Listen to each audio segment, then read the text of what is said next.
சொல்கிறாங்கல்ல, சிலரை பார்த்து ரொம்ப வைராக்கியமான ஆளுங்க, ஒரு முடிவு எடுத்துட்டு அதுலேருந்து அவர் மாறவே மாட்டார். யோவேல் 1வது அதிகாரம் 18வது வசனம் அப்படிதான் சொல்லுகிறது. கர்த்தர் தம்முடைய தேசத்துக்காக வைராக்கியம் கொண்டு தம்முடைய ஜனத்தை கடாட்சிப்பார் என்று சொல்லி. கர்த்தருக்குன்னு ஒரு வைராக்கியம் இருக்குது தெரியுங்களா?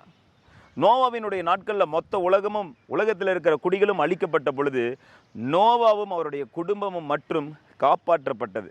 நோவா கர்த்தர் மேல் நம்பிக்கை வைத்தார். நோவா தேவனை ஆராதித்தார். நோவா தேவனோடு சஞ்சரித்தார். நோவா தேவனோடு நடந்தார். 10-11 நோவாவை அழிக்கணுங்கிறதுல அவர் நினைக்கல. அந்த ஒரு மனிதனுக்காக வைராக்கியம் கொண்டார்.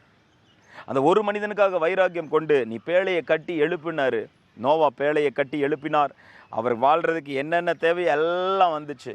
கர்த்தரே நோவாவை பாதுகாத்தார். கர்த்தரே நோவாவோடு கூட இருந்தார். அதே மாதிரி தாங்க இயேசு கிறிஸ்து சிலுவையிலையும் கூட அவர் சிலுவையை எடுத்து தனி மனிதனாக அவர் சிலுவையில் வெற்றி சிறந்தார். நரகத்தை வெற்றி சிறந்தார். பிசாசுகளை வெற்றி சிறந்தார். பாவத்தின் மேலே வெற்றி சிறந்தார். சாபத்தின் மேலே வெற்றி சிறந்தார். நமக்கு ஆசீர்வாதத்திற்கு தடையாயிருக்கிற அனைத்தின் மேலும் இயேசு கிறிஸ்து சிலுவையிலே அவைகளை வெற்றி சிறந்திருக்கிறார். நம் ஜீவனுக்கு எதிராய் போராடுகிற பாதாள வல்லமைகளுக்கு மேலே கிறிஸ்து இயேசு சிலுவையிலே வெற்றி சிறந்திருக்கிறார். அது கர்த்தருடைய வைராக்கியத்தை குறிக்கிறது. நம் கர்த்தர் வைராக்கியமானவர். இன்னொரு வைராக்கியமான ஆளை ஆண்டவர் பிடிச்சார். அதான் பவுல். பவுல் என்பவர் தன்னுடைய பாரம்பரியத்தின்படி தன்னுடைய அவர் பிறந்த இடம், அவர் வாழ்ந்த வீடு, அவருடைய சொந்தக்காரங்க எல்லாத்தையும் அவர் பார்த்தாரு. அவங்களுடைய முறைமையின்படி அவர் நல்ல பக்தி வைராக்கியமாக வளர்ந்தார். அவர் ஒரு யூதன், அவர் ஒரு பரிசேயன், இது எல்லாத்துலேயும் அவர் கரெக்டாக இருந்தார். 8ஆம் நாளில் விருத்த சேதனை பண்ணப்பட்டார். அதே மாதிரி தேவனுடைய வசனத்தை அவ்வளோ பக்தி வைராக்கியமாக இருந்தார். அவரை தேவன் முன்குறித்தார்.